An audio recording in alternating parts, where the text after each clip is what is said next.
अभी जितने भी बच्चे लेके आए सब जमा कराओ। और ये लिस्ट बेटा अगर अगले थर्सडे तक भी आप नहीं देते, बात सुन लेना, तो ये लिस्ट में भाई फाइन तो आपको देना ही है। ये लिस्ट में केजे सर को भी दूंगा कि आप कहने के बावजूद नहीं देते। ठीक है ना?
क्या तू आलू पूरी खानी थी। तेरा क्या है आज सुबह तू शर्त लगा ले तेरा इसमें तेरा में बालक के शत्रु। हाँ मुझे चक्कर क्या है ना, दिखाई दे रहा कॉपी में क्या मतलब बालक के शत्रु तो दोस्तों बड़े वाले। हाँ एक बस बालक क्या आ गई। ऐसी ये बालक के शत्रु 10 नंबर के हैं। हाँ बालक के शब्द को है पता है, प्रथम द्वितीय तृतीय चतुर्थी पंचमी। हाँ उसके 8 वो पता है मेरे को, मैं तूने मुझसे चेक करवाया नहीं मैं वो तीन करके नहीं थी वो। देख कॉपी में नहीं था मैंने चेक करूंगा मुझे नहीं वो था। दिखा देना मुझे एक बार चिल्ला मत। बस नहीं पेपर मेरे पेपर्स घूम गए। टॉप में तो हो ना। नहीं है जाते वाले लोगों तो भाई कल तो लिखा था लिखा था जो पेपर्स थे मेरे वो खो गए। और तूने कभी लिखा ही नहीं था। लिखा था मैंने लास्ट पेपर सिर्फ शब्दों पे तो लिखे थे। उससे मुझे भी लिख के दे दियो तू लिख के आना एग्जाम मुझे भी लिख के दियो तू। पागल है। गुड आफ्टरनून, बैठिए। ट्रेन आते थे। हाँ क्या नहीं आता खुद बताओ। ठीक है 5 9 1 है। Hello hello. बता तू लिख के दो 60 नंबर आ रहे हैं। 60 80 आई स्वेयर तब लगा 60 नंबर 60 मार्क्स। देखिए कितने बच्चों के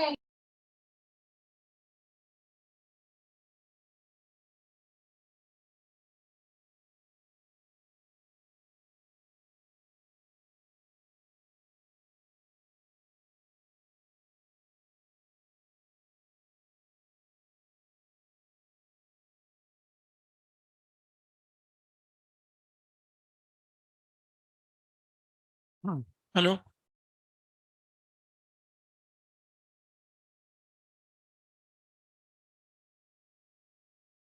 क्या अपना डिस्कशन था? एक डीपीपी था।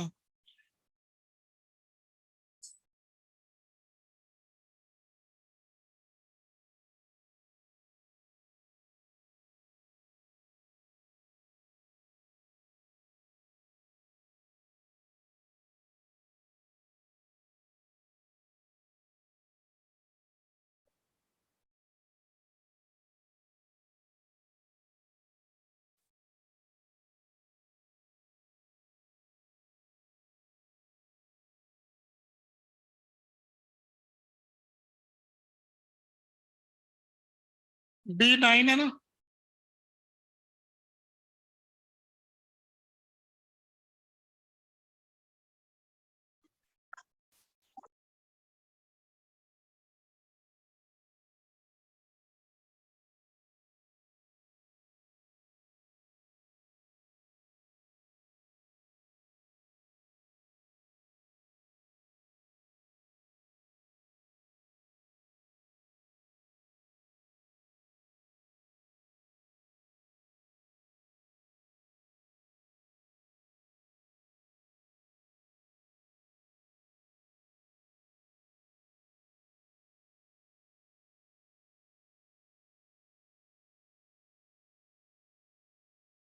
ठीक है,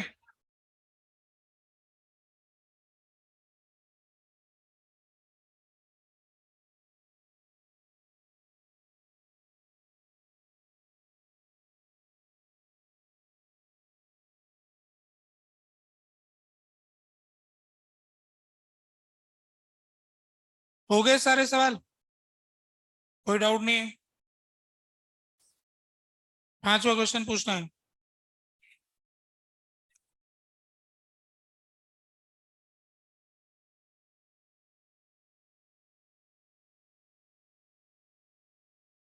पांचवें क्वेश्चन में ऐसा दे रखा है कि एक रॉड है, उसके एंड पॉइंट पर हिट करता है और इसको स्टिक कर जाता है। ठीक है, तो इसमें क्या पूछना चाहते हो? कौन सा आंसर नहीं आ रहा था? Minimum velocity V0 for rod to rotate through angle π/2। क्या किया बताओ? बताओ भाई, पांचवा क्वेश्चन कैसे किया?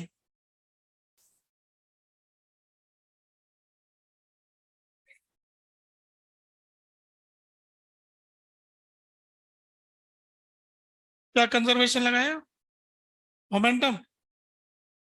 किसका मोमेंटम?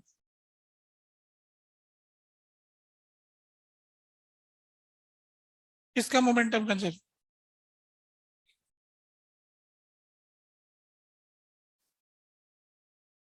ये एम मास मूव कर रहा था, स्टिक कर गया, तो इसमें ओमेगा आ गया, फिर ये यहां तक गया, तो इससे ओमेगा निकाला, कितना है ओमेगा? चलो अभी लिख लेते हैं, कैसे निकालेंगे?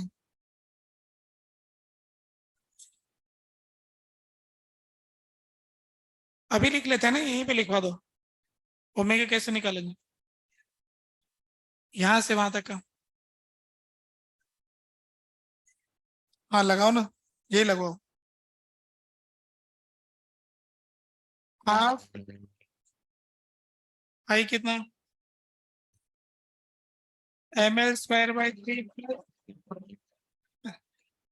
ml² into omega is equal to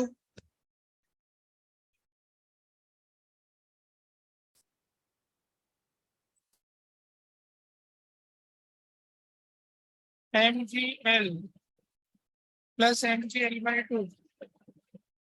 centre of mass इसका यहाँ गया और ये वहां गया, ये आ गया। इधर क्या लिखवा है? M V0 into L is equal to ml²/3 plus ml² into omega. क्या कह रहे हो, इससे नहीं आ रहा है?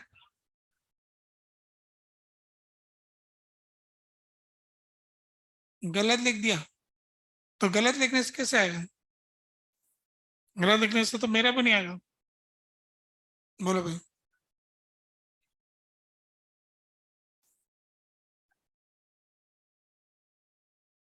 चेक कर लेते हैं, हो सकता है तुम सही हो।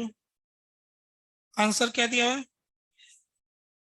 BC दिया, सही कह रहे हो। तो तुमको क्या कहना है? AC होना चाहिए। Final charge on initially neutral is -q/3। क्या -q/3 आ रहा है? चेक कर लेते हैं। फोर्थ क्वेश्चन,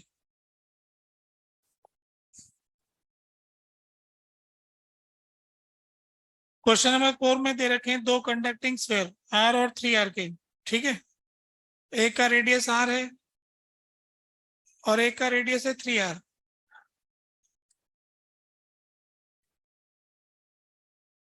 चार्ज इस पे Q और -2Q, इस पे Q और इस पे -2Q, ठीक है। अच्छा देखो, शांति बनाओ लोग, बात कर सकते हो बाहर जाके, कोई मना ही नहीं है। आओ वापस आ जाना थोड़ी देर में, है ना। कॉरिडोर में बैठने की भी जगह रखी हुई है, आराम से बैठो, बात करो, फिर आ जाया करो, क्या है ना। कुछ डिस्कस करना है तो आराम से साइड में जाके कर लो, मना नहीं कर रहा हूँ ना। आप भी जाना, कोई आने में मना नहीं करूंगा, ठीक है। अभी इसमें लिखा है कि एक 2R रेडियस का और स्फीयर आ गया है, तो 2R रेडियस का एक स्फीयर और है यहाँ पर। अब अपन ने वायर क्या किया, इसको टच करते हुए लेके एक वायर जोड़ा है जो इसको टच करता हुआ जा रहा है। इनके बीच में डिस्टेंस क्या ज्यादा है, काफी ज्यादा डिस्टेंस है। तो अब कौन तुम्हारा आंसर है ना, क्या किया, हाँ, सबका पोटेंशियल बराबर कर दिया। तो चार्ज क्या लिखा ये बताओ अब।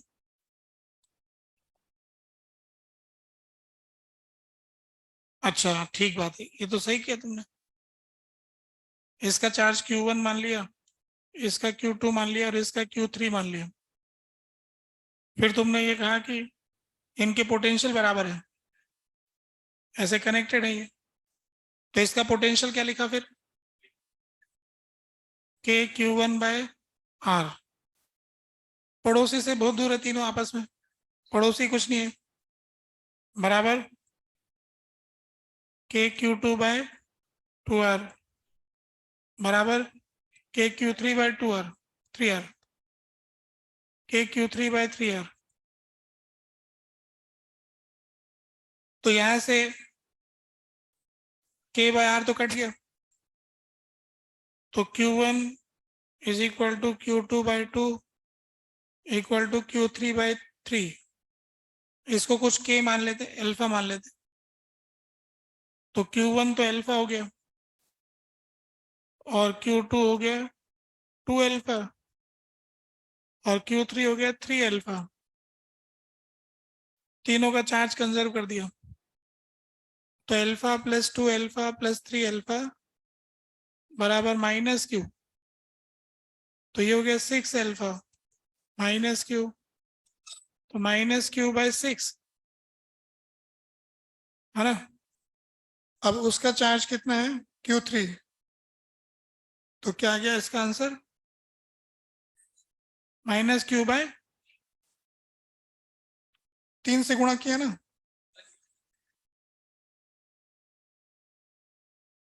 Final charge on initially neutral, तो बीच वाले में चार्ज आ गया -Q/3।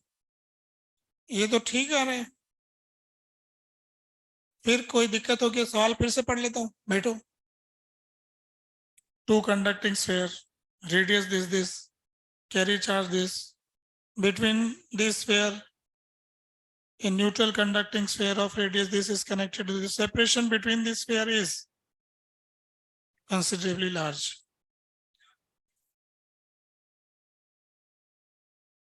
ठीक है, तो फिर ये इसका आंसर, बाकी तो मिल रहे हैं, और कौन सा मिल रहा है फिर।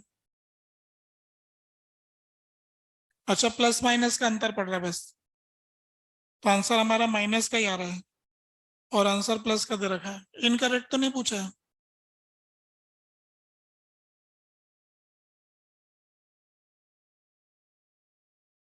बस तो ठीक है फिर तो सही है भाई, आपकी बात तो सही है, कुछ खामी तो दिख नहीं रही है हमें। तो क्या चेंज करूं आंसर, AC कर लूं, कर लो भाई, AC कर लिया जाए। और हो गया ना सब, चलो ये DPP का हिसाब हो गया। अब इसके बाद है हमारा नंबर, कुछ भी नहीं था, है ना। Magnetic force,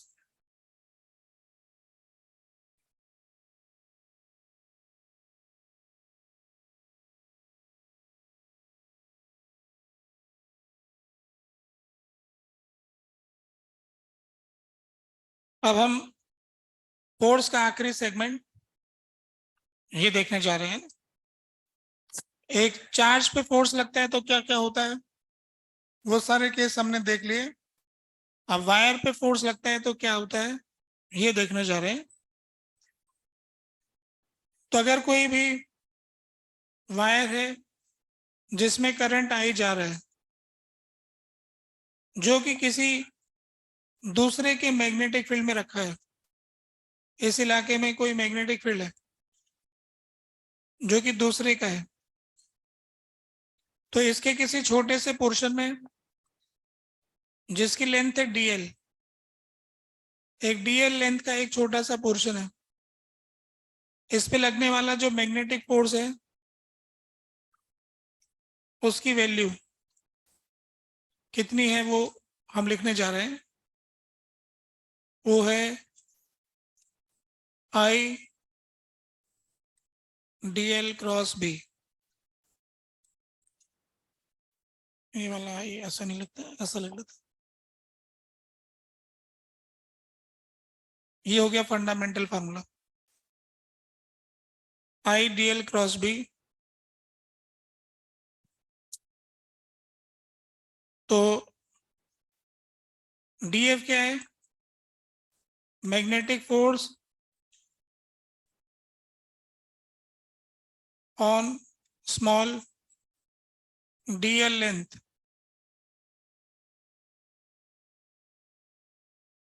of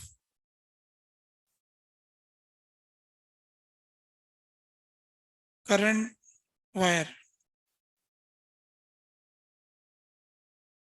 I current through wire,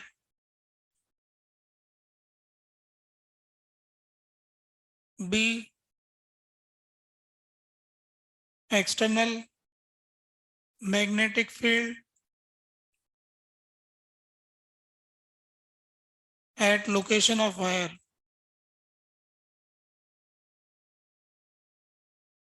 जहां पर वायर लोकेटेड है उस जगह पर कितना एक्सटर्नल मैग्नेटिक फील्ड है, वो B है।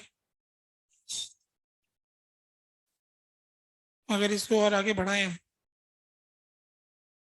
तो ये ऐसा हो जाएगा, I dl का मैग्नीट्यूड B का मैग्नीट्यूड साइन थीटा n के। इसमें थीटा हो गया angle between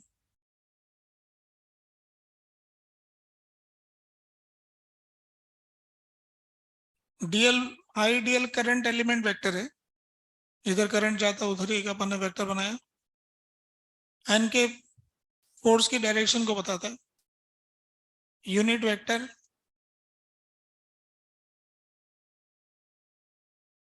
which gives direction of force।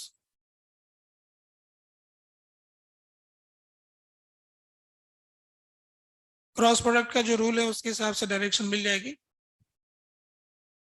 ये जो फोर्स होता है ये हमेशा लेंथ के परपेंडिकुलर होता है। ये जो फोर्स होता है ये हमेशा मैग्नेटिक फील्ड के परपेंडिकुलर होता है।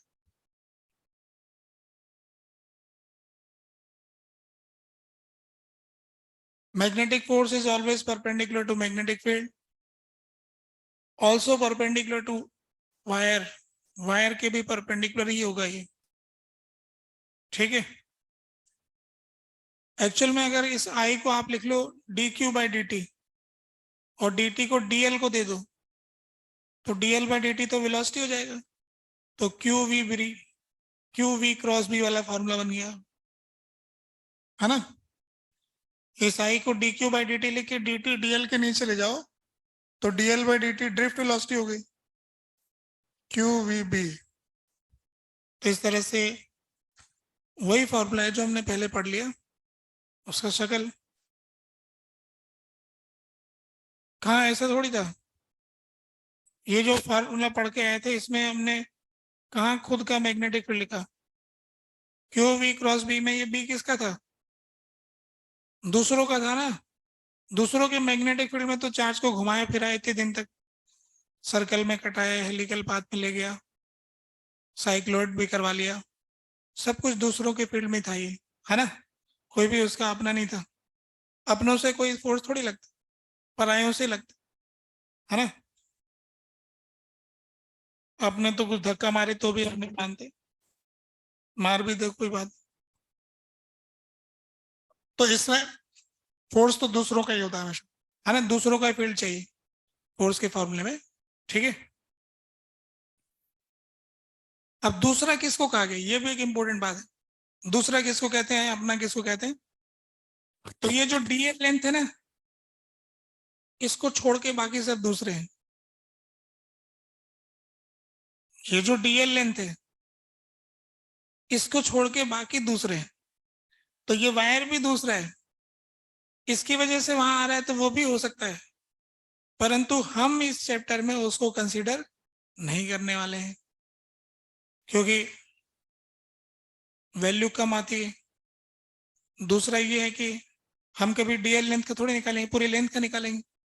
जब पूरी लेंथ का निकालेंगे तो फिर एक दूसरे पे कैंसिल हो जाएगा, वो इसने उस पे लगाया उसने इस पे लगाया करके, तो फिर बस बाहर बाहर वाले का ही आएगा, ठीक है। अब इसमें डायरेक्शन कैसे डिसाइड करते हैं, डीएल वेक्टर इधर है, बी अंदर है, डीएल क्रॉस बी ऐसे आ गया, इसकी लेंथ के परपेंडिकुलर हो गया। अब इसमें अगली बात नेक्स्ट पेज पे बताता हूँ, ये तो आपने नोट कर ही लिया। ये जो फॉर्मूला है टोटल फोर्स का, इसे आप इंटीग्रेट करके लिख सकते हैं I D L cross B. इससे आपको नेट फोर्स मिलेगा, ये एक सच्चा फॉर्मूला है, मतलब सदा सत्य रहने वाला। कभी भी लगाना, सही से लगाना, सही आ जाएगा। कंडीशन, कंडीशन ये है कि अगर कंडीशन लगाते तो कुछ और भी हो सकता है। व्हेन बी इज यूनिफॉर्म, अगर बी यूनिफॉर्म हो तो यूनिफॉर्म जो होता है उसको तो बाहर निकाल देते हैं हम, है ना। तो बी को कैसे बाहर निकालोगे बताओ, कैसे बाहर निकालो, निकाल के बताओ। देखो आई, आई तो एक है इसलिए आई चला गया इधर बाहर, डीएल इधर आ गया। बी कह रहा है मैं तो राइट साइड में रहता हूँ, राइट ही साइड में बाहर निकलूंगा, है ना। बी ऐसे बाहर चला गया इंटीग्रेशन के राइट साइड में, क्रॉस भी अपने साथ ले गया, ये क्रॉस मुझे दो, डीएल अकेला हो गया। तो DL DL DL DL DL का मतलब क्या होता है, डेल्टा एल। यहां से एक विशेष बात पता लगी जो कि कई सवालों में मदद करती है। यानी अगर मेरे पास कोई वायर है टेढ़ा मेढ़ा, अब इसके ऊपर ये है length DL DL DL DL, ऐसे छोटी छोटी सारी लेंथ है ये।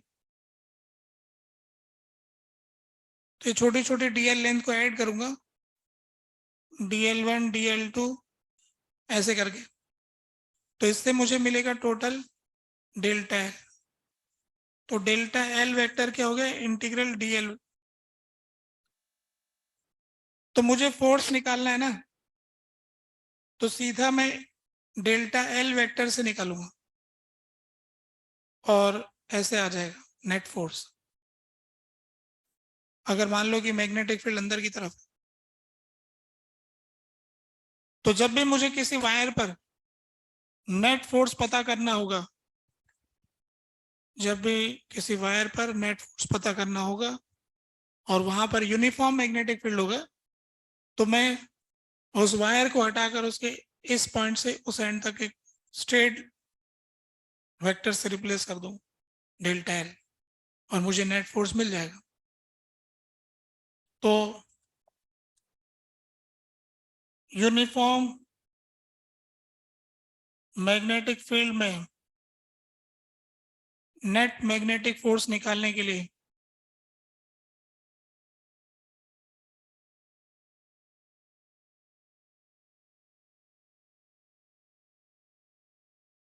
टेढ़े मेढ़े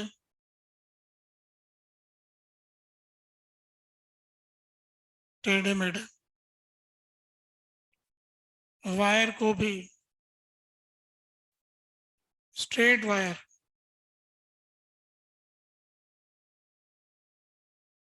कनेक्टिंग टू एंड्स से रिप्लेस कर सकते हैं।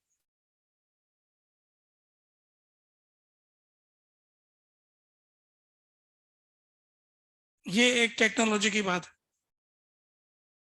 टेक्नोलॉजी मतलब जिसको ये स्टेटमेंट पता होगा उसका सवाल फटाफट हो जाएगा, बाकी टेढ़े मेढ़े तार में सोचता रह जाएगा किधर कैसे निकालूंगा इसको। तो टेढ़े मेढ़े तार और नेट मैग्नेटिक फोर्स निकालने के लिए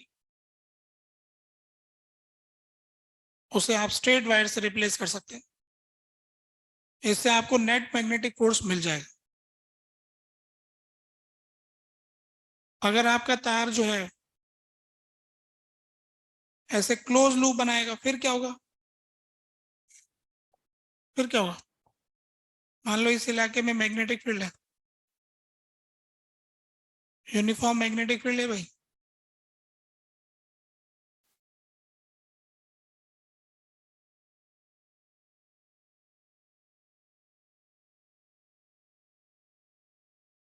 तो इसमें क्या होगा?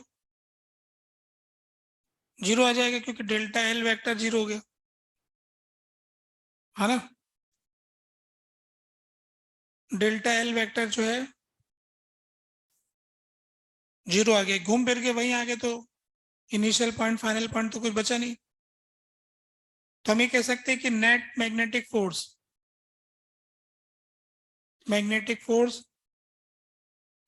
On current loop in uniform magnetic field is always zero.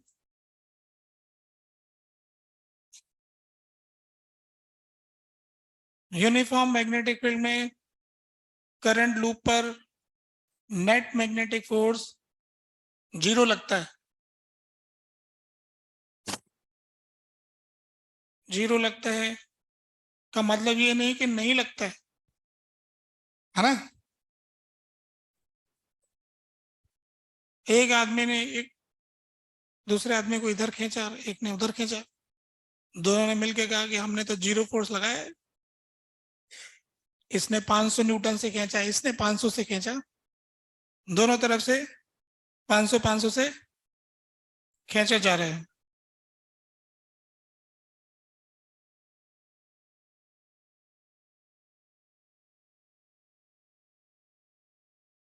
तो अगर ऐसा किया जा रहा है तो उस केस में फिर हम क्या बोलेंगे? जीरो फोर्स लगाए, 500 इसने लगाया, 500 इसने लगाया, हो गया नेट तो जीरो हो रहा है। तो क्या बोलेंगे? जीरो बोलेंगे कि नहीं बोलेंगे? नेट तो जीरो ही बोलेंगे, भले तकलीफ में वो बंदा। देखो टोटल तो जीरो ही लगाया है जज साहब, हमने जीरो ही लगाया फोर्स। जज साहब को फिजिक्स नहीं आती, ठीक है, फिर तो क्या दिक्कत, पर फोर्स लगाया है ना। फोर्स कितना लगाया देखो जरा। तो आइडियल क्रॉस बी से इस तरफ आ जाएगा यूं,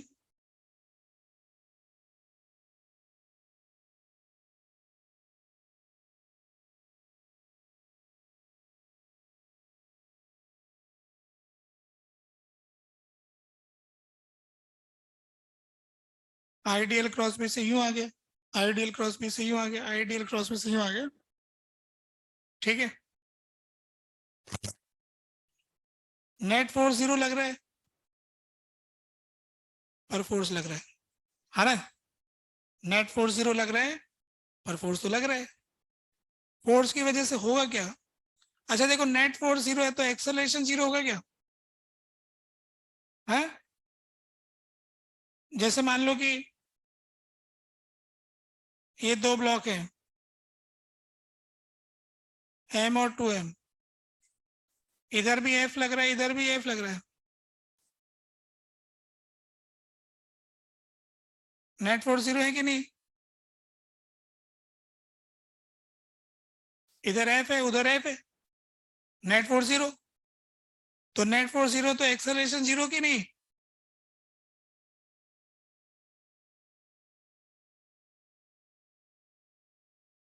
तो सवाल है कि किस पे पूछ रहे हैं, पार्टिकल पे पूछ रहे हैं कि ऑब्जेक्ट पे, सिस्टम ऑफ पार्टिकल्स पे, किस पे पूछा जा रहा है? तो पार्टिकल पे नेट फोर्स 0 तो एक्सेलरेशन 0 है, न्यूटन का नियम है कहते। पर सिस्टम ऑफ पार्टिकल्स में नेट फोर्स 0 तो उसके सेंटर ऑफ मास का एक्सेलरेशन 0 होगा, पार्टिकल्स का एक्सेलरेशन 0 नहीं होगा, जैसा कि यहां पर हो रहा है। तो अब इस रिंग पे नेट फोर्स 0 है तो रिंग के पार्टिकल्स का एक्सेलरेशन होगा कि नहीं होगा? होगा, है ना? रिंग पे नेट फोर्स 0 है, पर रिंग के पार्टिकल्स का एक्सेलरेशन 0 नहीं है। क्या होगा भाई फिर इसमें? ऐसे सर्कल बन जाएगा, ये रिंग जो है, मतलब रिंग बन जाएगा टोटल, ऐसे एक्सपांड करके। अगर ढीला तार ढीला है तो सही से सर्कुलर शेप एक्वायर कर लेगा, है ना? तो ऐसा होगा प्रैक्टिकली, है ना, अगर करेंगे तो। यानी हमको क्या करना है, घर पे एक बैटरी लेनी है और उससे अपन को वायर जोड़ना है, मैग्नेट से मैग्नेटिक फील्ड रखना है, तो देखेंगे कि वायर ऐसे सर्कुलर शेप एक्वायर कर रहा है। मैंने तो कभी नहीं देखा, है ना, ऐसा फिजिक्स बोल रहा है। अब मैग्नेट कौन खरीदे, कौन तार से एक एक्सपेरिमेंट करे, है ना, करके देखेंगे तो होगा, ऐसा बोलता है। अच्छा देखो, अगर करंट उल्टा जाता तो क्या होता? फिर क्या होगा? करंट यूं जाता, फिर क्या होता? अब फोर्स कैसे लगता है? इस पे यूं लगता है, इस पे यूं लगता है, इस पे यूं लगता है, इस पे यूं लगता है, इस पे यूं लगता है।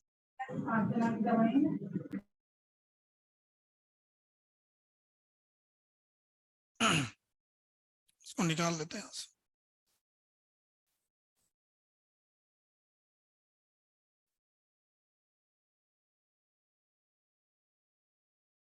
ठीक है ना?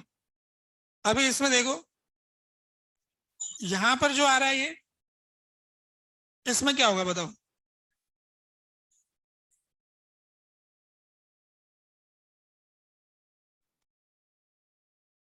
अब क्या होगा, ये 0 हो जाएगा। इसमें क्या होगा कि ये वाला वायर घूम करके इधर चला जाएगा, ये वाला वायर इधर चला जाएगा, फिर सर्कल बन जाएगा, ये ऐसे क्रॉस कर जाएगा, लास्ट में फिर वैसे ही सर्कुलर शेप आ ही जाएगा, है ना? अगर वो वायर फ्लेक्सिबल टाइप का होगा तो ऐसा होगा। ठीक है ना? तो ये बात क्लियर हो गई, आप कोई दिक्कत नहीं है, आगे बढ़ते हैं।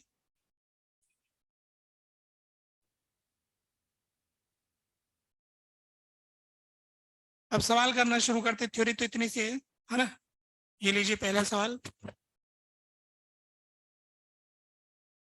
इस तरफ करंट आई जा रहा है L लेंथ, यहाँ पर मैग्नेटिक फील्ड अंदर की तरफ डायरेक्टेड है,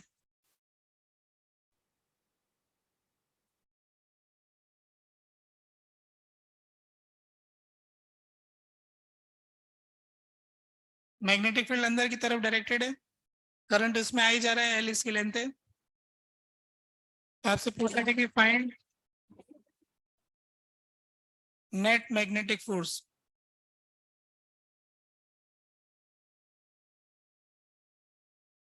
ऑन वायर, इस वायर पर कितना मैग्नेटिक फोर्स लग रहा है ये मालूम करो।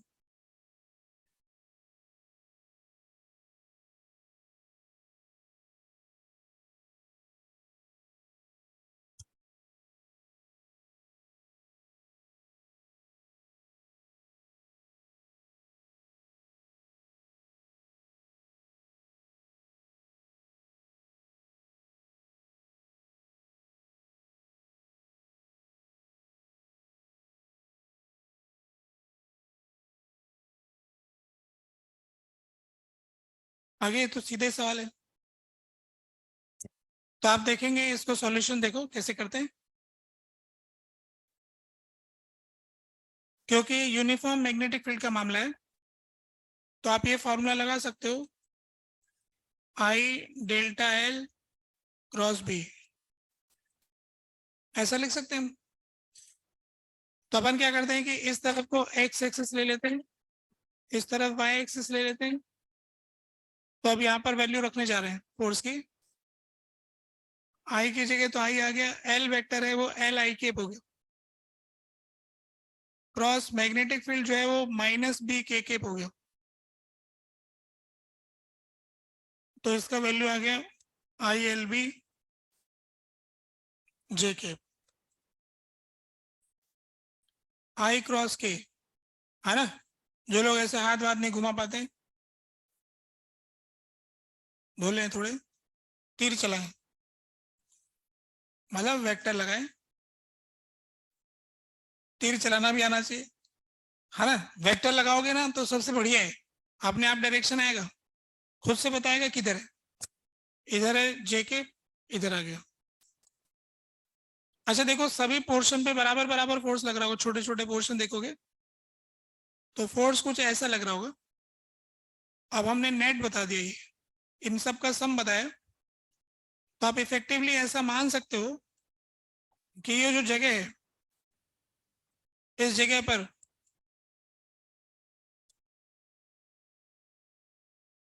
पर जो नेट फोर्स आ रहा है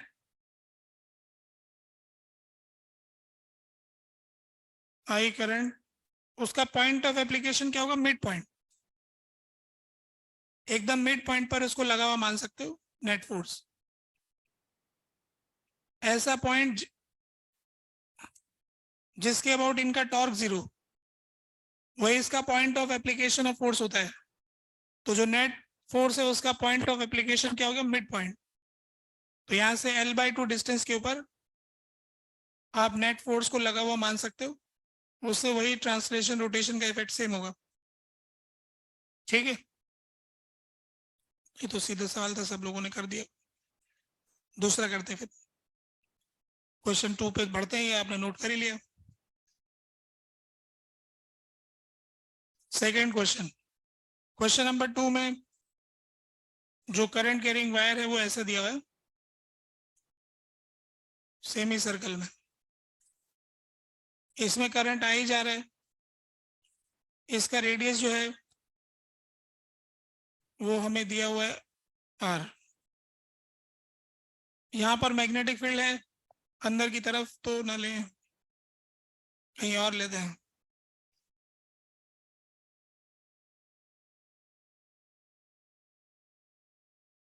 ऐसा करते हैं,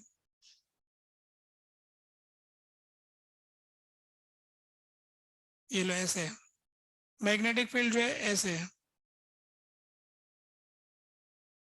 थीटा एंगल पर, ऐसे थीटा एंगल पर मैग्नेटिक फील्ड है, इसमें आई करंट जा रहा है। तो अब आप बताएंगे मुझे, फाइंड नेट मैग्नेटिक फोर्स।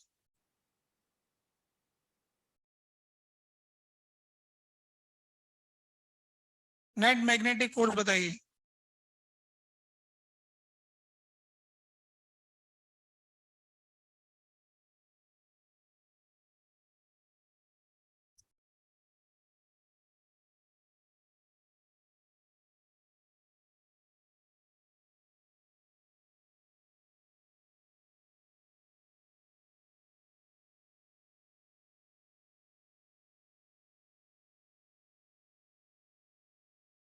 ठीक है ना,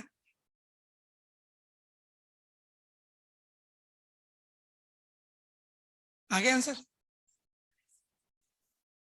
कितना आया,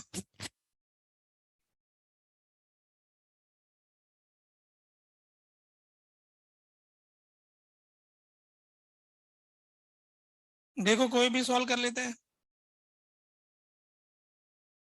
सॉल्व करने के लिए कोऑर्डिनेट सिस्टम मानने की बात आती है, कर लेते हैं हम, इस तरफ x एक्सिस और इस तरफ y एक्सिस, ठीक है, क्योंकि यूनिफॉर्म मैग्नेटिक फील्ड बताया गया है। तो अपना फॉर्मूला क्या हो गया, I delta L cross B।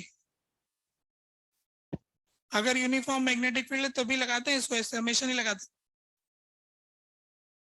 तो अब इसके लिए तो सब कुछ पता है हमें, क्या दिक्कत है।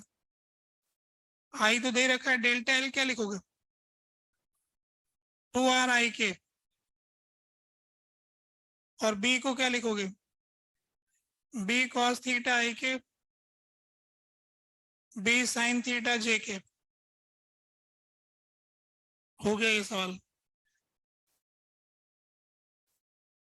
तो ये I क्रॉस I तो क्या होता है 0, I क्रॉस J के आ गया, तो 2IDR साइन थीटा है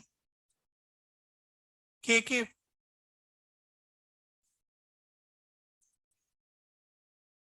ठीक है ना, कोई दिक्कत नहीं है, ये आ गया आंसर। अच्छा, अगर मैं इसके वायर के छोटे छोटे टुकड़ों के हिसाब से फोर्स बताना चाहूं तो वो कैसे होगा, जरा देखना। ये जो पॉइंट है ना वायर वाला, यहाँ पर, यहाँ तो इस वाले पॉइंट पर आइडियल इधर है, बी इधर है, तो आइडियल क्रॉस बी से ऊपर की तरफ फोर्स है, तो ऊपर की तरफ सबसे ज्यादा फोर्स यहीं पर ही होगा, क्योंकि बी तो सब जगह एक जैसा है। अब आइडियल और बी में 90 डिग्री का एंगल है, तो सबसे बड़ी वैल्यू फोर्स की यहां पर आएगी। अच्छा, अगर हम इस साइड आगे बढ़ेंगे तो आइडियल क्रॉस बी से डायरेक्शन तो इधर ही आएगी, और अगर हम इस साइड आगे बढ़ेंगे तो क्या होगा, इधर वाली साइड। तो ऐसा करने पे एक जगह ऐसी आएगी जहां पर ये पैरेलल आएगा, इसके एक परपेंडिकुलर लाइन ड्रॉ करो ना, तो इस जगह पर आइडियल और बी पैरेलल हो जाएंगे, तो यहाँ तो 0 होगा, है ना, और बाकी इसके पैरेलल था, इसके राइट साइड में जाओगे तो आइडियल राइट साइड में होगा, आइडियल क्रॉस बी हर बार ऐसे रहेगा। तो इसकी वैल्यू जो है यहाँ तो 0 हो गई, यहाँ थोड़ी ज्यादा होगी, यहाँ थोड़ी और ज्यादा होगी, यहाँ थोड़ी और ज्यादा होगी, फिर वापस ऐसे ही कुछ होगा। इस परपेंडिकुलर डायरेक्शन से मैं इधर जाऊंगा तो फिर आइडियल जो है वो इस तरफ आ जाएगा, तो फिर नीचे की तरफ फोर्स आएगा, तो यहाँ वाली जगह पे फोर्स नीचे की तरफ आएगा। अगर हर छोटे हिस्से का हिसाब लगा के बताऊं तो ऐसा दिखेगा, पर जो हमने हिसाब लगाया है टोटल लगाया, तो डॉट वाला है बाहर, क्रॉस वाला है भीतर, डॉट ज्यादा है क्रॉस कम है, तो बाहर आ गया, के डायरेक्शन में फोर्स आ गया। आंसर आ रहा है के डायरेक्शन, ऐसा हम निकाल सकते हैं। तीसरा सवाल देखते हैं, बोलो कुछ कहना चाहते हो, पॉइंट ऑफ एप्लीकेशन ढूंढना चाहते हैं, इसको कहाँ लगा हुआ मानेंगे, है ना, तो जिस पॉइंट के अबाउट इनका टॉर्क 0 होगा वहां मान लो।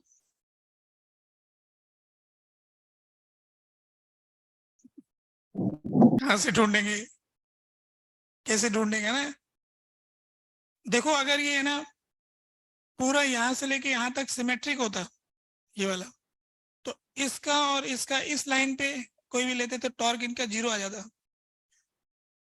पर ऐसा तो हो नहीं पा रहा है। तो अब अपन क्या करेंगे कि जिस पॉइंट से इनका परपेंडिकुलर डिस्टेंस निकालना चाहते हैं उस पॉइंट के अबाउट इन सब का टॉर्क निकाल लेंगे। जैसे फोर्स निकाला ना, तो हमारे पास ये फॉर्मूला होता है, आर परपेंडिकुलर बराबर net torque divided by net force.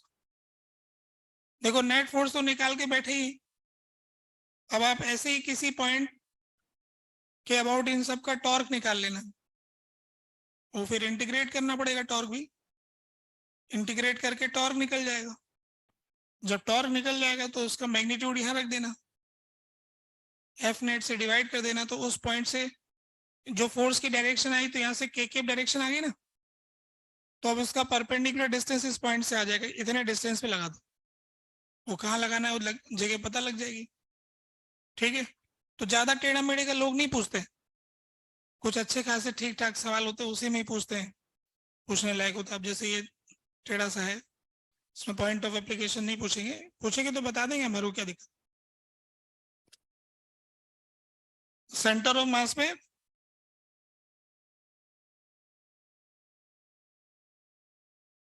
Centre of मास पे लगा यूं कह रहे हो,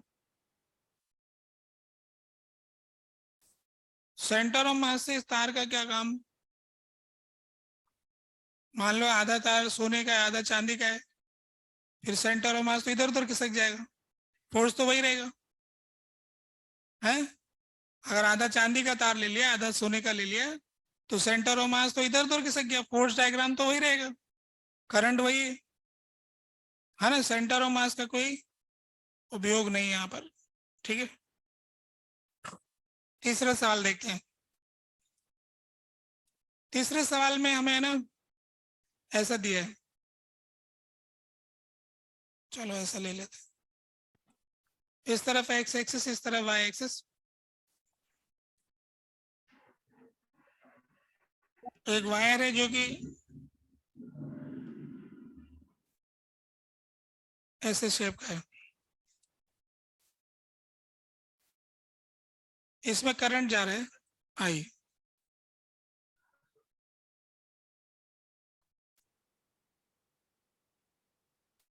जो इसका शेप है इसका इक्वेशन दे रखा है, y is equal to a sine K X. इस वायर के शेप का इक्वेशन दिया हुआ है। इस इलाके में मैग्नेटिक फील्ड फैला हुआ है,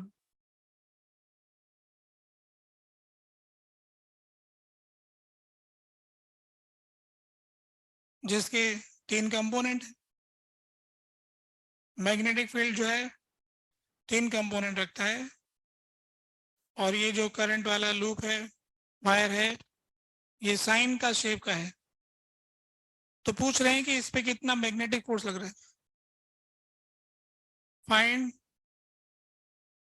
मैग्नेटिक फोर्स ऑन वायर।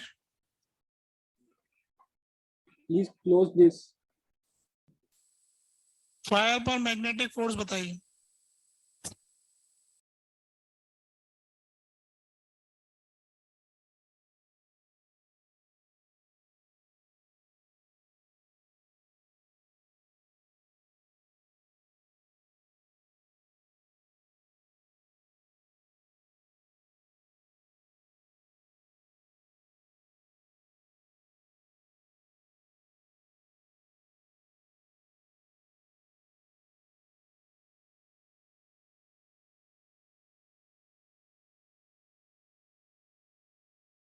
आगे क्या आंसर।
हो गया क्या।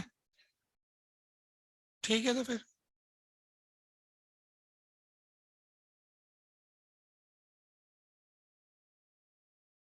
आगे आप लोगों का आंसर। देखो भाई, ये तो ऐसे ही पागल बनाने वाला सवाल है तो इनमें कुछ भी नहीं। आई की जगह आई रख दिया। अब एल की जगह की बात आ रही। तो इस पॉइंट से इस पॉइंट को ज्वाइन करने वाला सीधा वेक्टर हो गया। तो इस वाले पॉइंट का इस इक्वेशन के हिसाब से y 0 है ना, तो kx is equal to 2 pi, तो x इज इक्वल टू आ गया 2 पाई बाई k। तो इस वाले पॉइंट का कोऑर्डिनेट हो गया 2 पाई बाई k। पढ़े लिखे लोग जानते हैं सब लोग, है ना। तो यहां पर आ गया 2 पाई बाई k आई के क्रॉस b1 आई के b2 जे के b3 के के।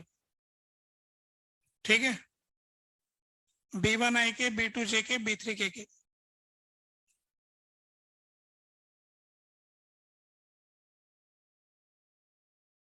तो अब इसमें देखो आई क्रॉस आई और आई क्रॉस जे और आई क्रॉस के, तो फोर्स की वैल्यू आ गई आई इंटू 2 पाई बाई के, तो बाहर ले लो। अब आई क्रॉस आई तो 0 हो गया, आई क्रॉस जे के हो गया, तो b2 के माइनस b3 जे के। अब इसका मॉड ले लेंगे अगर मैग्नीट्यूड पूछा है तो। आप लोगों ने ये निकाला होगा, ठीक बात है। तो इससे तो दिख रहा है कि यूनिफॉर्म मैग्नेटिक फील्ड के सवाल में तो कोई दम ही नहीं है, सब टेढ़े मेढ़े को पे सीधा कर देते, फिर करेंगे पूछेंगे क्या फिर।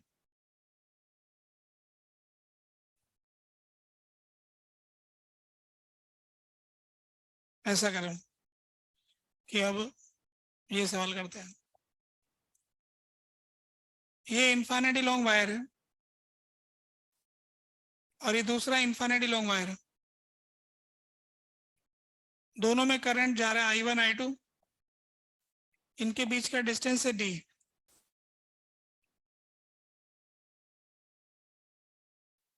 तो ये वायर ऐसे इन्फिनिटी तक जाते हैं, इन्फिनिटी से आते हैं। तो सवाल ये पूछा है कि फाइंड नेट मैग्नेटिक फोर्स पर यूनिट लेंथ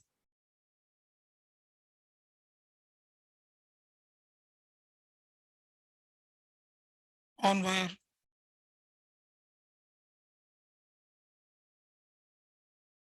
किसी वायर पर मैग्नेटिक फोर्स पर यूनिट लेंथ कितना है ये बताना है।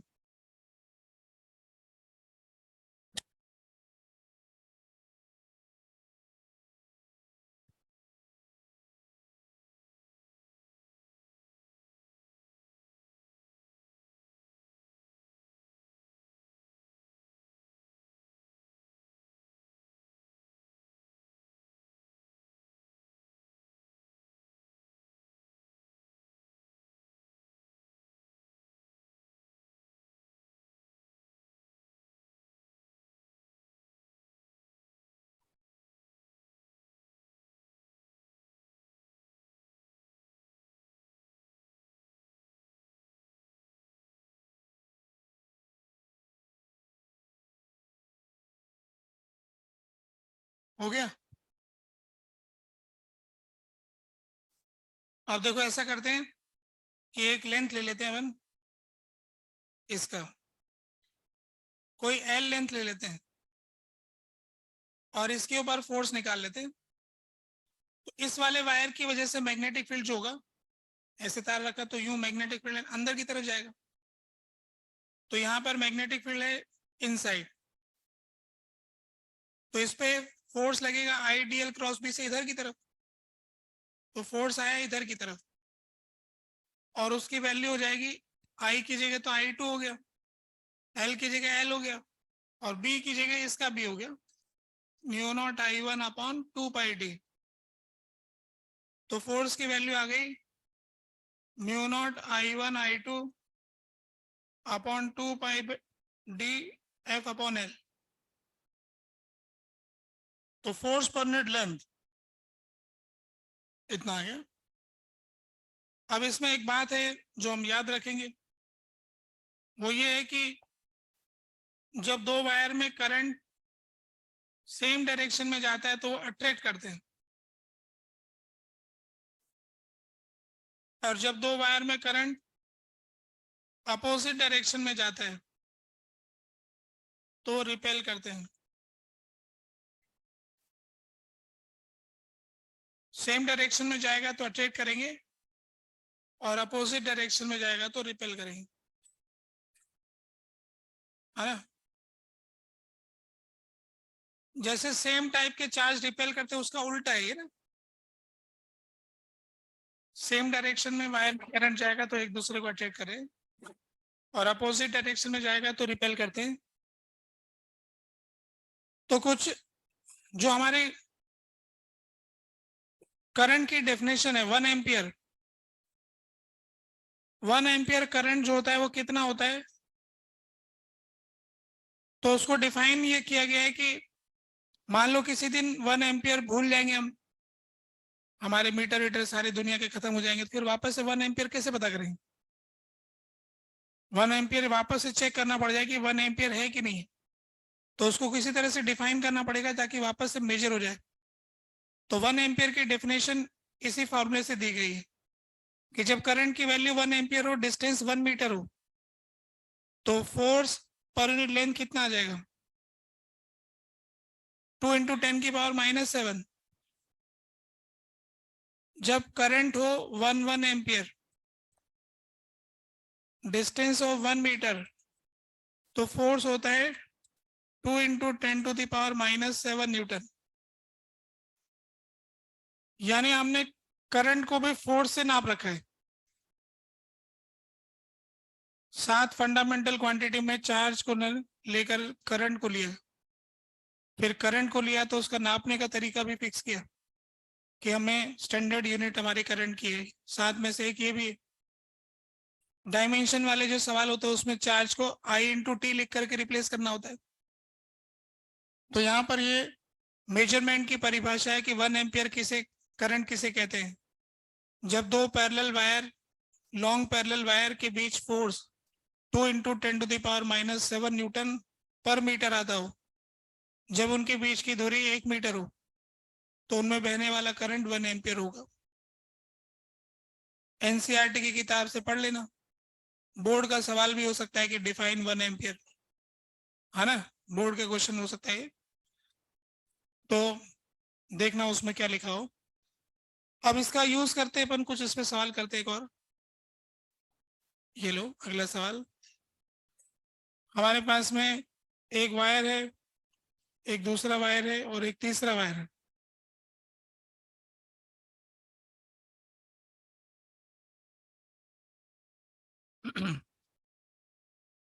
इसमें करंट है I, इसमें 2I और इसमें I।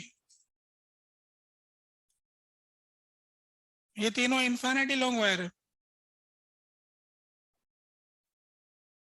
इसका नाम अपन A रखते हैं, इसका नाम B रखते हैं, इसका नाम C रखते हैं। ये डायग्राम में 3 इन्फिनिटी लॉन्ग वायर हैं जो ऐसे साइड से दिखा रखे हैं। तो आपसे पूछा है कि फाइंड फोर्स पर यूनिट लेंथ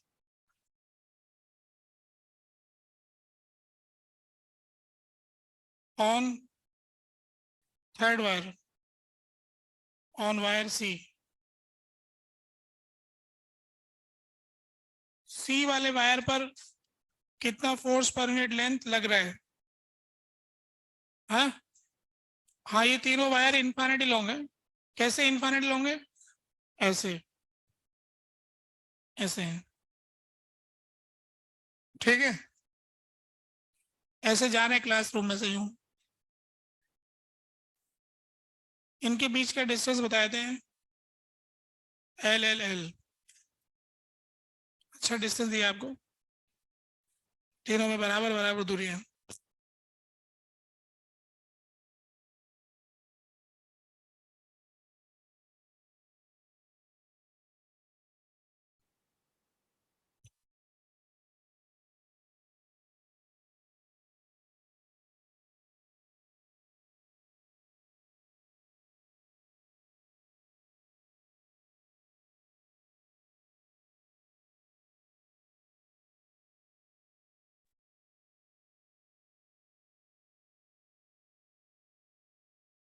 ये वायर का नाम ए है, इस वायर का नाम बी है, इस वायर का नाम सी है।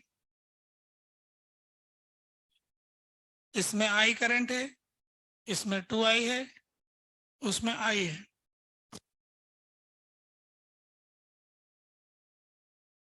सीधा साधा छोटा सा सवाल है ये, सब लोगों ने कर दिया होगा।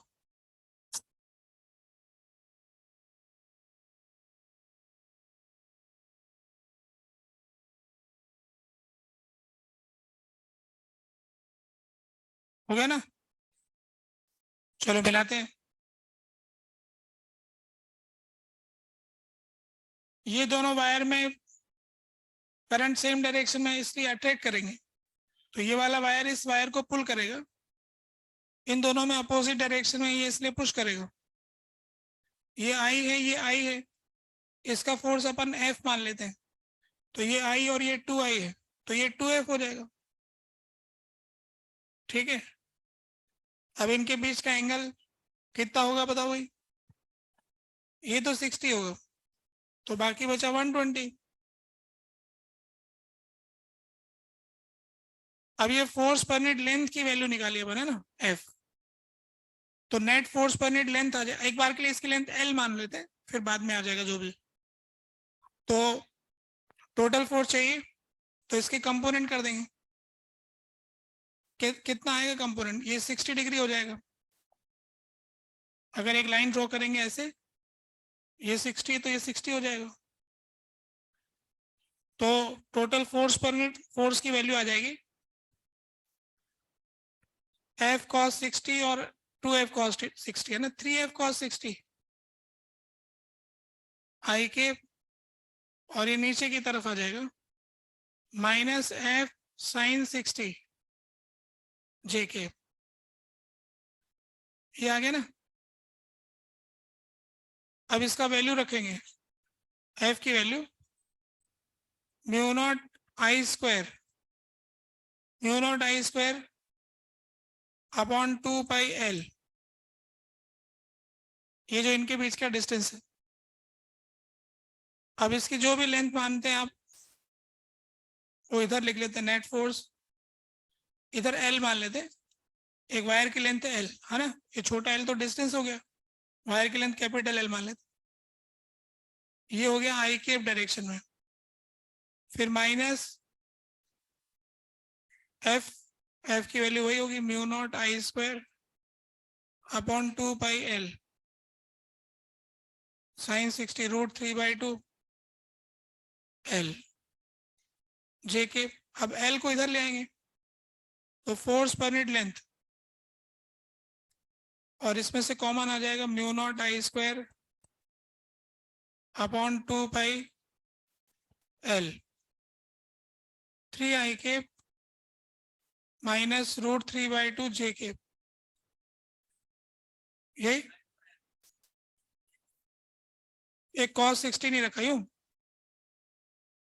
ठीक, 2 भी बाहर आ जाएगा,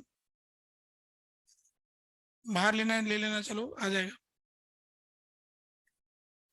तो नेट फोर्स पर नेट लेंथ आ गया। मैग्नीट्यूड निकालना है तो मैग्नीट्यूड निकाल देना।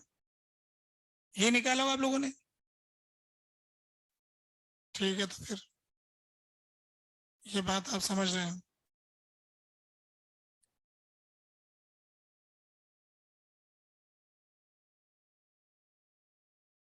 चलो एक दूसरा सवाल करते हैं, इसके आगे बढ़ते हैं।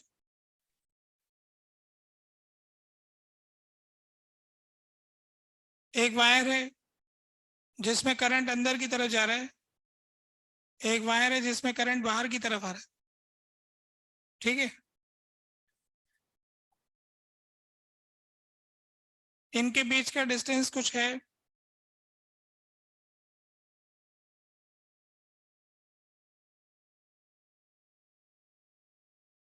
इसका मास है लैम्डा kg पर मीटर। इसमें करंट है I1, इसमें करंट है I2। इसमें करंट है I1, इसमें करंट है I2, ये डिस्टेंस है y। इस पोजीशन में है ना, चलो डिस्टेंस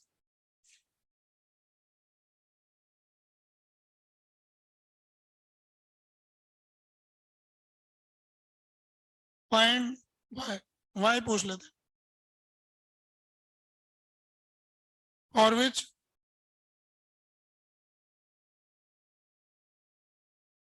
upper wire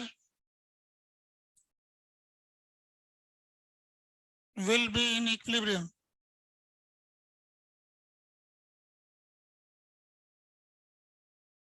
इधर नीचे की तरफ ग्रेविटी ऐसे ना, इस तरफ जी है, लैम्डा केजी पर मीटर वायर का वजन दिया हुआ है, करंट वरंट बता रखा है, तो ये जो वायर है ना बैलेंस हो रहा है, नीचे नहीं गिर रहा है, तो कितना ऊंचा है, नीचे नहीं गिर रहा है तो कितना ऊंचा है ये,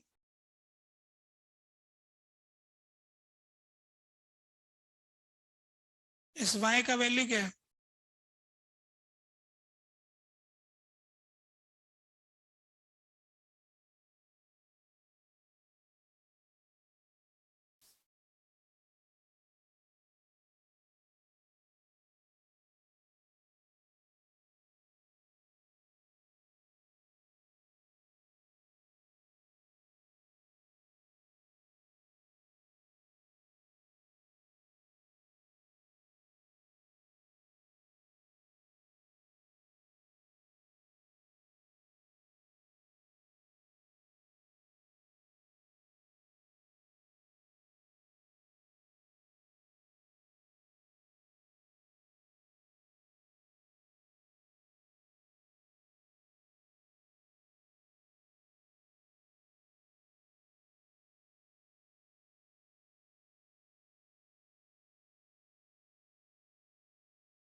आ गया ना आंसर, छोटा सा तो सवाल है,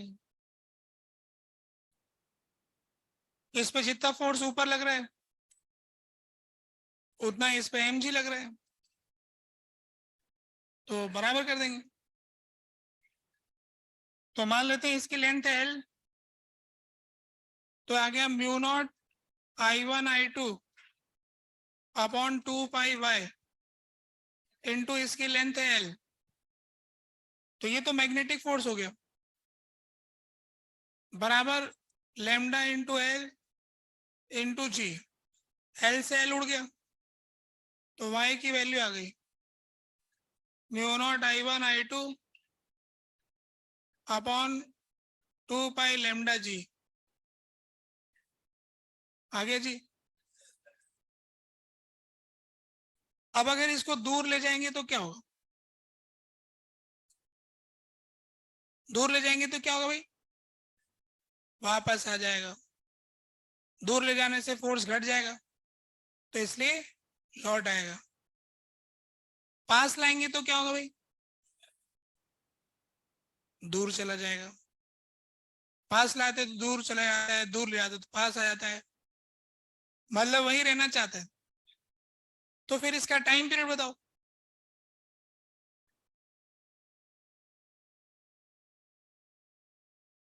find time period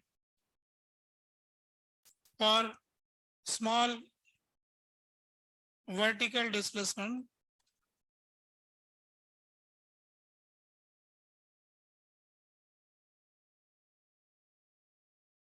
from equilibrium position.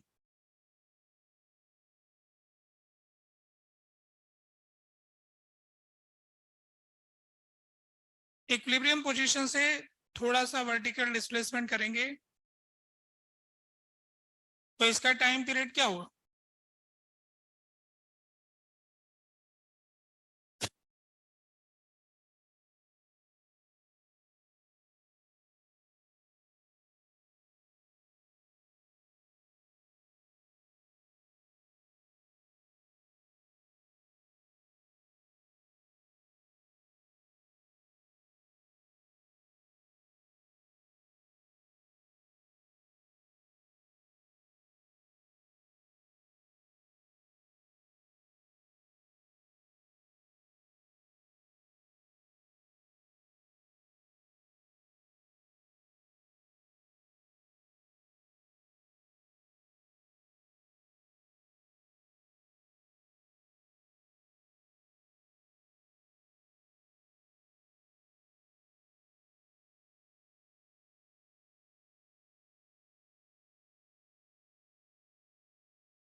ठीक है, मिला दें।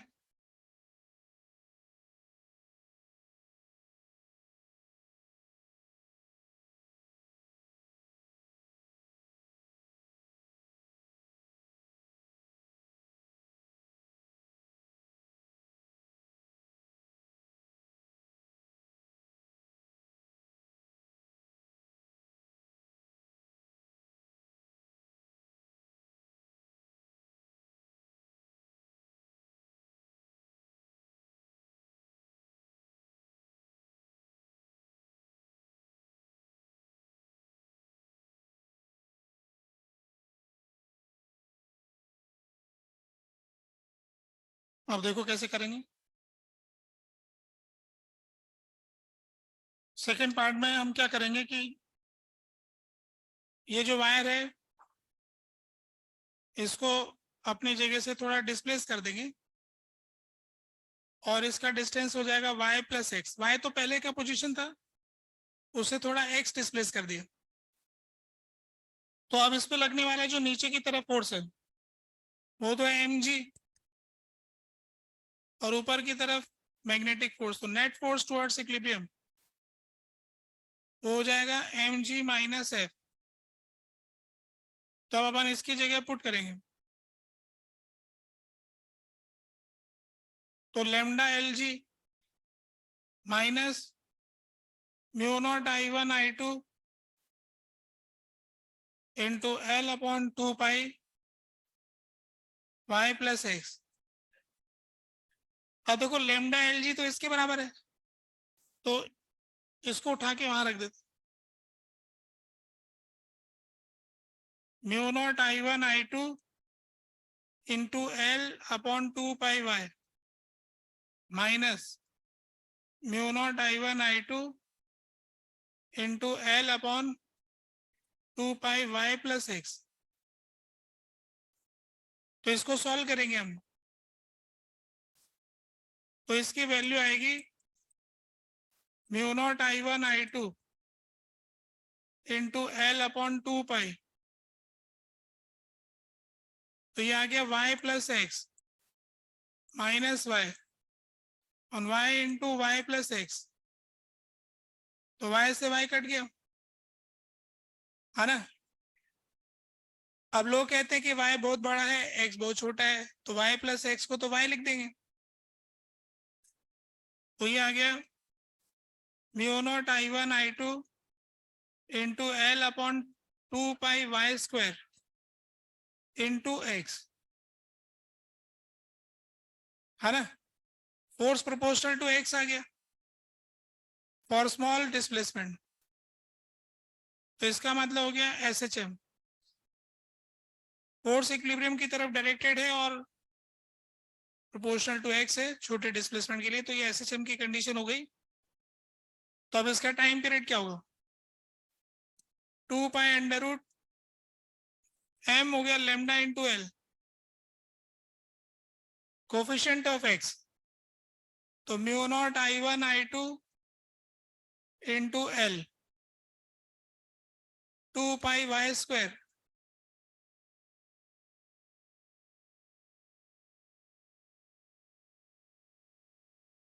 ये आ गया।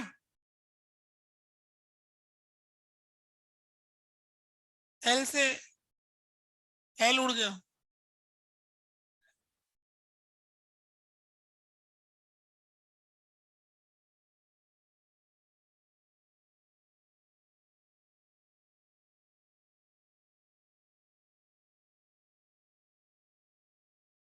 वैसे इसका आंसर आया 2 पाई√y/g।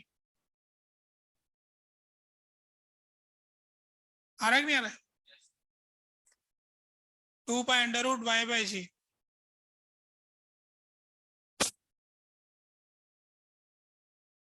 ठीक है ना।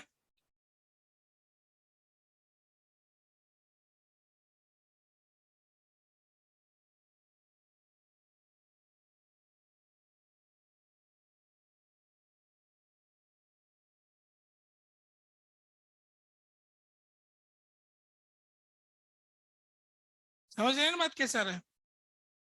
इसको उठा के वहां से उधर रख दिया और कुछ नहीं, तो उससे आ गया। आंसर तो सुंदर सा है, सिर्फ ये y डिस्टेंस पे आ रहा है 2 y/g। ऐसा आंसर बहुत बार आता है, मतलब जैसे इधर है।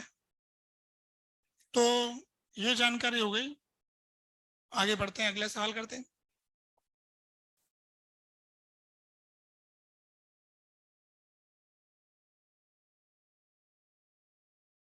इसमें करंट I1 जा रहा है, इन्फिनिटी लॉन्ग वायर है, इसमें I2 जा रहा है, इसका लेंथ है L, ये डिस्टेंस इसका यहां से यहां तक का A है, इस पॉइंट को P कह देते हैं, इस पॉइंट को Q कह देते हैं। ये इसके परपेंडिकुलर है wire. Find magnetic force on PQ wire. PQ wire पे कितना मैग्नेटिक फोर्स लगे?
देखो इसका जवाब आने वाला है।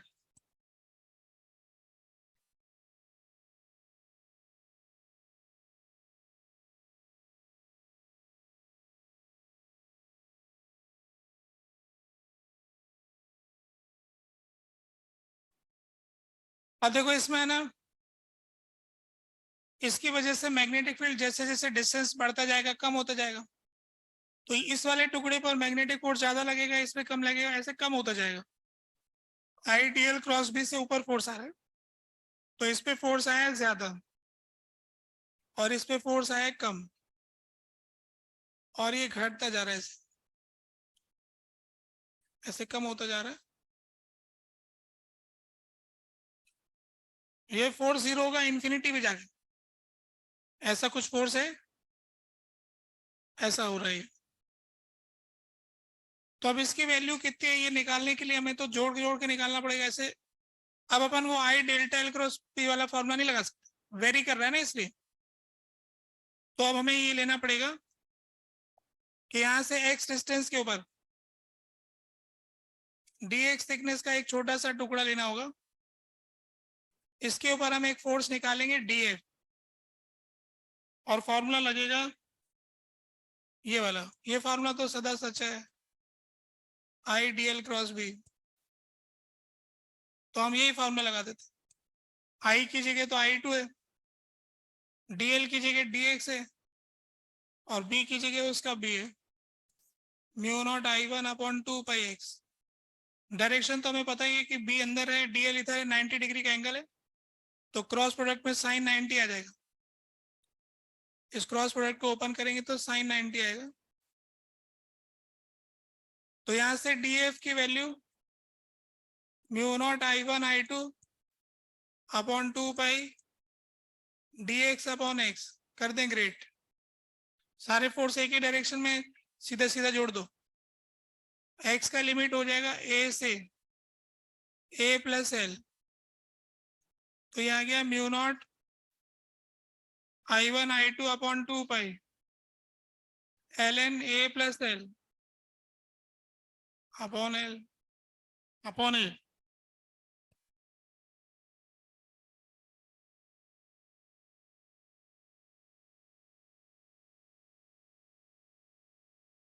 अगर जैसे मान लो इसका किसी ने पॉइंट ऑफ एप्लीकेशन पूछ लिया तो इसका अपन टॉर्क भी निकाल सकते हैं इस पॉइंट के अबाउट, फिर इसी पॉइंट से उसका डिस्टेंस भी बता सकते हैं कि कितने डिस्टेंस पे लगाएंगे इसको। उसका तरीका ये है कि इस पॉइंट के अबाउट टॉर्क निकाल लो।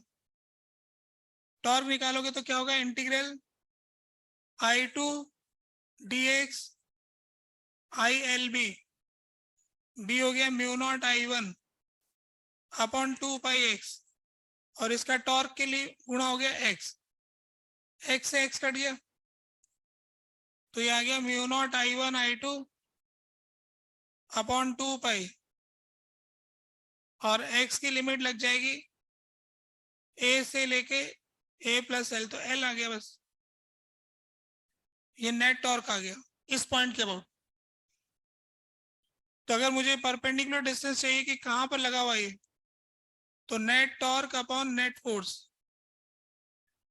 इसको इस फोर्स से डिवाइड कर देंगे तो आपको परपेंडिकुलर डिस्टेंस मिल जाएगा। डिवाइड करोगे तो क्या मिलेगा, देखो आर परपेंडिकुलर, इसको इससे ये क्वांटिटी तो कट जाएगी,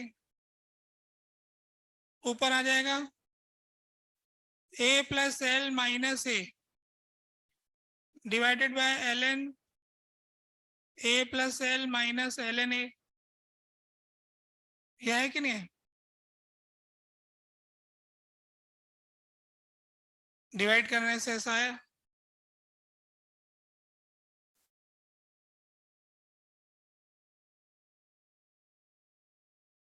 है ना, वो एल लिखा हुआ है उसको मैंने a प्लस एल माइनस ए लिख दिया, है ना, वो भी तो एल ही होता है।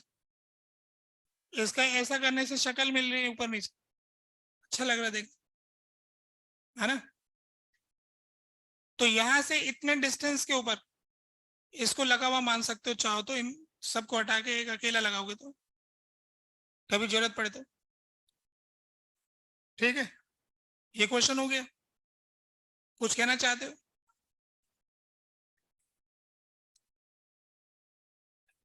हाँ, यहाँ तो लॉग वॉग आ गया, स्क्वायर आ रहा था ना इसलिए वहां पर, यहाँ स्क्वायर नहीं आ रहा है। ठीक है, अभी देखो इसमें क्या है, अगला सवाल कि ये जो वायर है इसमें करंट तो आ ही जा रहा है I1, दूसरा वायर टेढ़ा है, अब इसका लेंथ है L, ये वाला एंगल थीटा, करंट इसमें I2 और यहां से ये वाला एंड जो है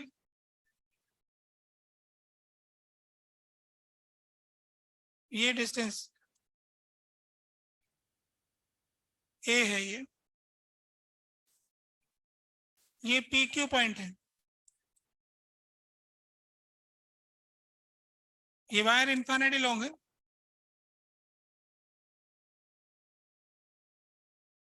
तो find force on PQ wire. इस PQ वायर पे फोर्स बताओ भाई।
देख लिया सबने?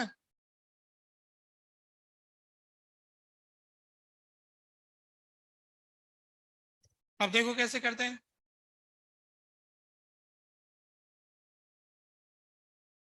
ऐसा करते हैं कि यहां से x डिस्टेंस लेते हैं और dx लेंथ का एक छोटा सा टुकड़ा लेते हैं।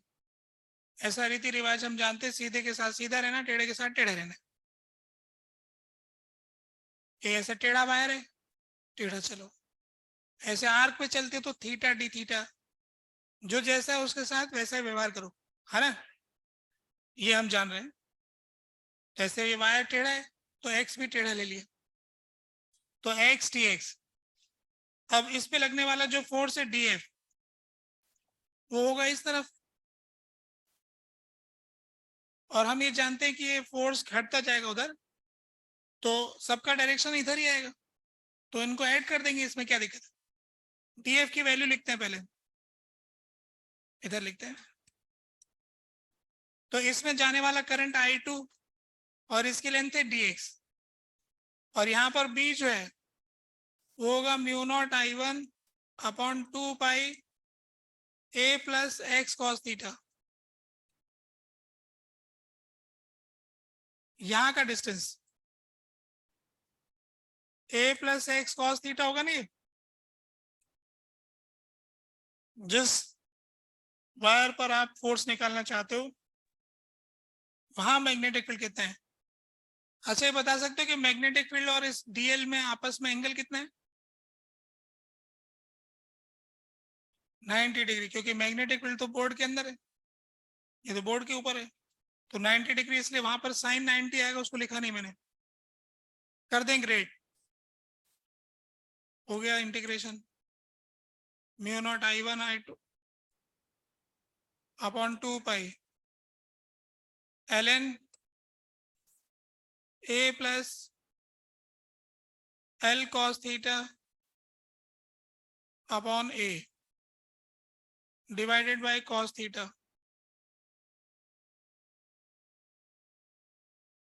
0 से l। देखो कितना छोटा सा सवाल है ये। यही कर रहे होंगे आप लोग भी, करने वाले होंगे, या आप समझ गए कि आप आगे कर लेंगे कभी। कुछ पूछना चाहते हो? कंपोनेंट किसका लेना चाहते हो? वायर का?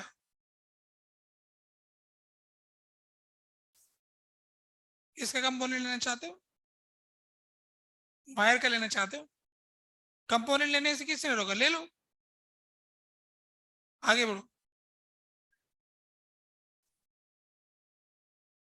तो वो जो फोर्स आएगा, तुम उस तार को इधर उधर खिसकाओगे तो बी नहीं बदल जाएगा?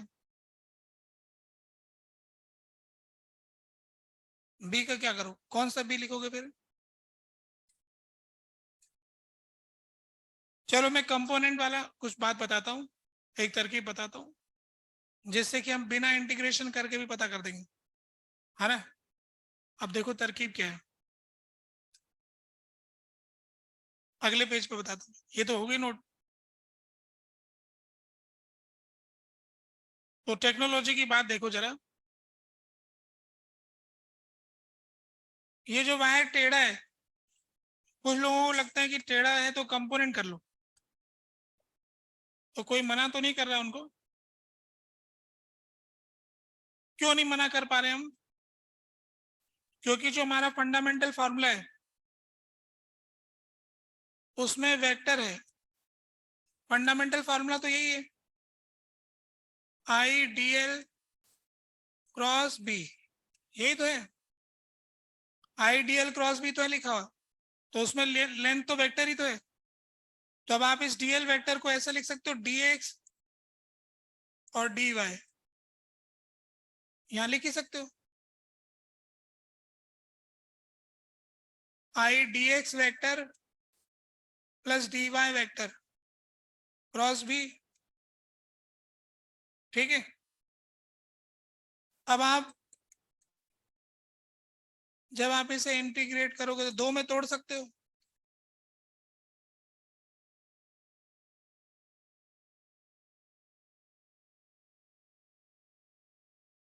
अब क्या है कि जो आपने कंपोनेंट किया छोटा ये वाला dx, तो आप ये जानते हो कि इस पूरी लाइन में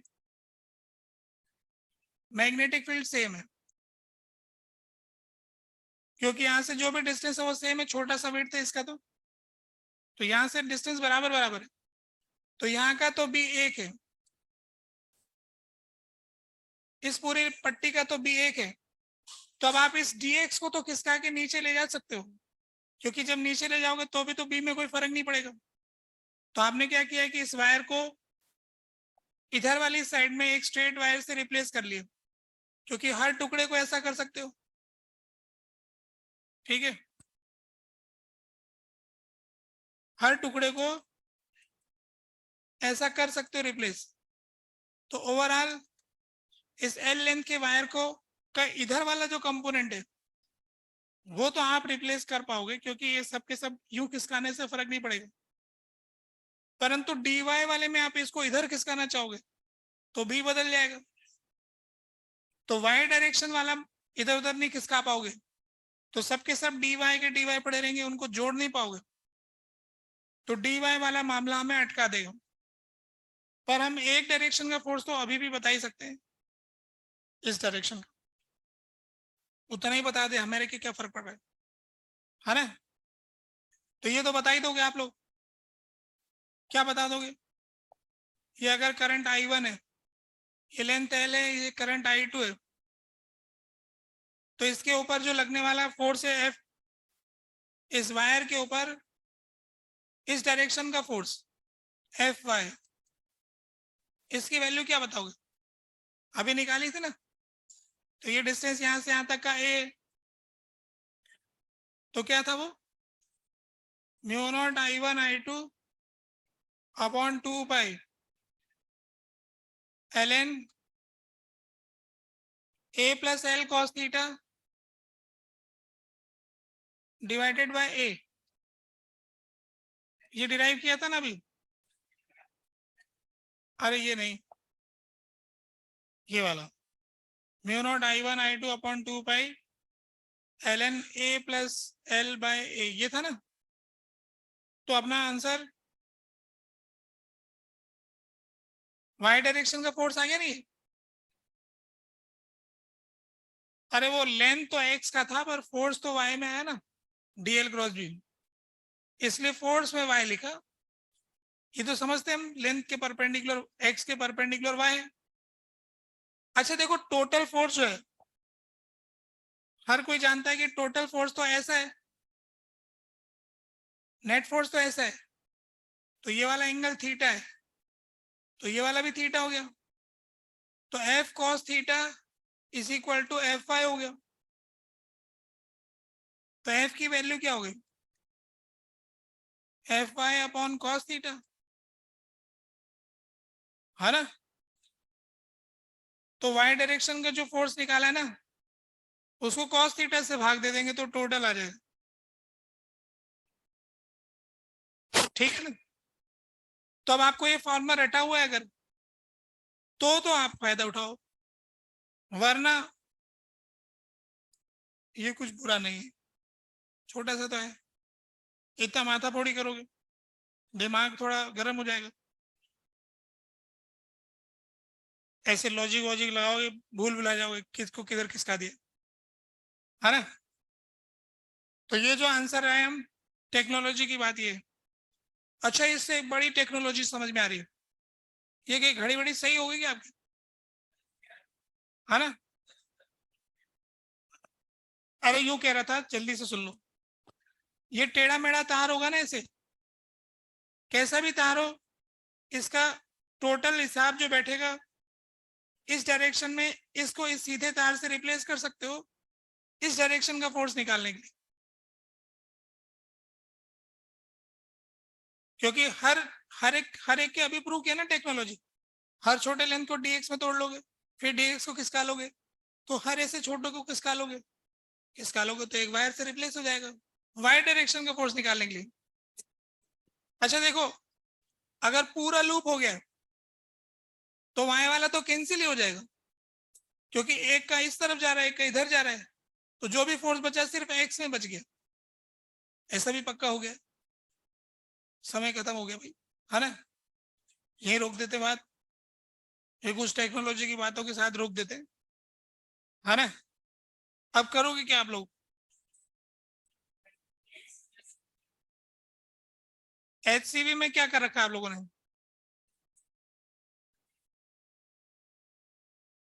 थोड़े से क्वेश्चन किए थे तो मैग्नेटिक फोर्स के छोड़ के बाकी मैग्नेटिक फील्ड के कर लिए थे। अब फोर्स वाले भी कर लेना, है ना। एक तो जो चैप्टर था ना, एक चैप्टर जो उसमें कुछ छोड़ दिया वो तो पूरा निपटा देना, सेकंड चैप्टर। अब फर्स्ट वाले में भी कर लेना, कर तो ले सकते हो आप, कोई दिक्कत तो नहीं। थोड़ी सी जानकारी रहेगी, अगली क्लास में खत्म कर दूंगा चैप्टर, है ना। तो अपने हिसाब से कर लेना। एक डीपीपी करोगे क्या? एक डीपीपी कर लेना, ठीक है। डीपीपी कर लेना, HCV के सवाल कर लेना।